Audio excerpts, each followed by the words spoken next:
Yeehaw! Hey! That one hurt. Hey, it's Mark here. Happy Stampede, everybody. Hope you're all behaving yourself. Hey, I'm just leaving the Calgary area. Just spent the afternoon doing a bunch of research. So it's kind of what I want to chat about today to business owners out there. Your brand is dependent on all the touch points. You know, it's not only a logo, it's your website, it's your advertising, it's your collateral, and most important, it's how people interact with your brand and your staff, your product, stuff like that. So I just went through a very interesting experience doing some research for a bike client of ours, e-bikes, and I've been spending most of my time doing my e-bike research via, Google. And so I've learned a lot, sort of have a decent knowledge of what e-biking is all about. And in fact, I've ridden a few in the past, and my wife has one, so kind of know what's out there. However, I wanted to get more knowledge on higher end bikes, a range from, sort of the $4,000 to the $14,000 range. So I've set out to go visit a bunch of bike stores in Calgary today. Well, it was interesting to say the least. My first stop was at Bow Cycle here in Calgary.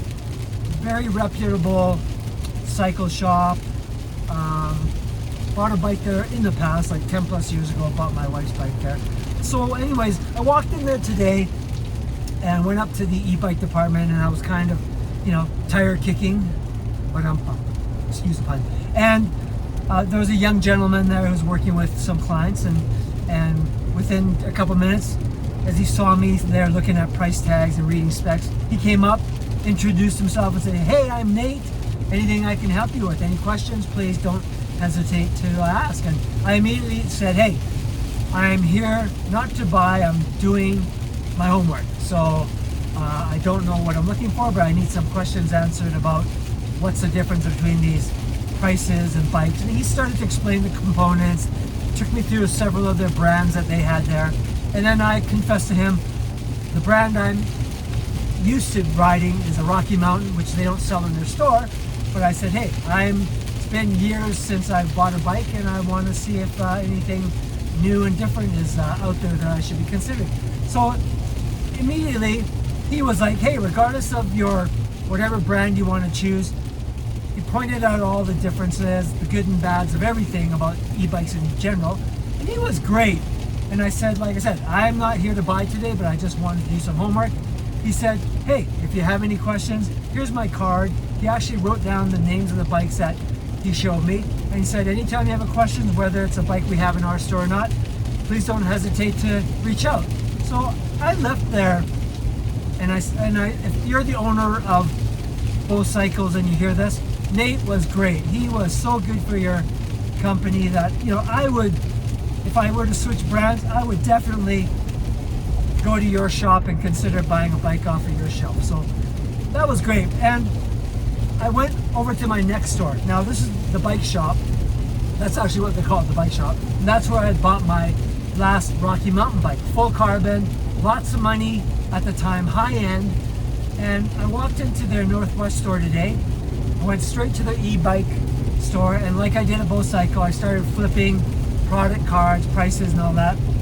The store was empty, like pretty quiet, 3 or 4 service staff, whereas in Bow Cycle, busy, people of all ages, genders, all departments. There a lot of people. It was busy, and yet, Nate took the time to come and help me. Well, conversely, at the bike shop, I was there for over 5 minutes in the e-bike section, flipping, price tags, looking at components, and nobody acknowledged me. No one came up and said, hey, welcome to the bike shop. Can I help you with anything, any questions?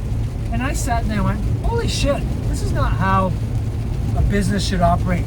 This is not how you teach your staff. And I said, screw this. If you don't want my business, you see me looking at $10,000 plus bikes, screw you. So I thought, okay, I'll give it another chance. I started walking out of there slowly, still flipping price tags on bikes.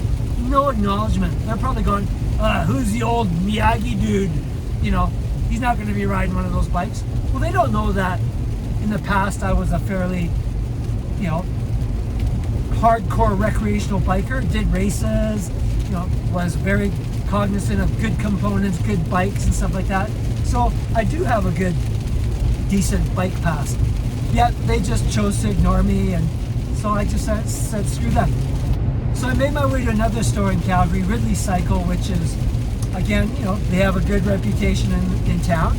Went there, same thing. It's like, who's the old dude looking at the expensive bikes? Nobody came up and said, hey, can I help you? It's like, fuck you guys. And so finally, I went to my last store on my list, and it was MEC in downtown. I traveled all the way downtown, and wow, that place was busy, kind of like Cycle. Again, walked into the bike department, and there was one bike dude and one other woman there who was a customer, and I said, ma'am, go ahead of me. I'm not in any rush. I'm just tire kicking. And so she said, no. I said, no, go ahead. So she was there to buy a bike, and she was buying a bike, and the guy who actually came up and started helping me, I said, don't worry. And so after a while, I said, okay, they're obviously short-staffed, and I just went and did my homework on my own. Sadly, you know, I didn't get to speak with the guy, but at least they acknowledged me when I walked into the store, and they tried to help me. So I guess my advice to businesses, whether young, old, whoever walks into your store, whether they're buying or not, treat them with some respect, because you never know. They might buy an expensive bike or a cheap bike, and yet turn around, go home and go, I'm happy with this bike. I'm going to recommend my friends or family to come here. Or when I go to upgrade or do my service or need bike parts, bike clothing, you know, food for trips or whatever, I'm always going to go back to your store. Don't think of it just as a one-time opportunity to grab a client. Think of it as trying to find a client forever. Those are the best clients to have, because it's hard to keep one you've lost. Anyways, there was my little rant. Good job, Cycle. Crappy job. Ridley, crappy job. The bike shop. Mac, hey, you guys are always pretty consistent, so I'm not going to shit on you, but people, business owners, treat your customer with respect, because they're the ones who are going to promote your brand and keep your brand alive and keep your pocketbook full. Anyways, mark out. Enough of a rant. Sorry it took so long. Enjoy your day, and yeehaw! Happy stampeding. Mark out. Bye-bye.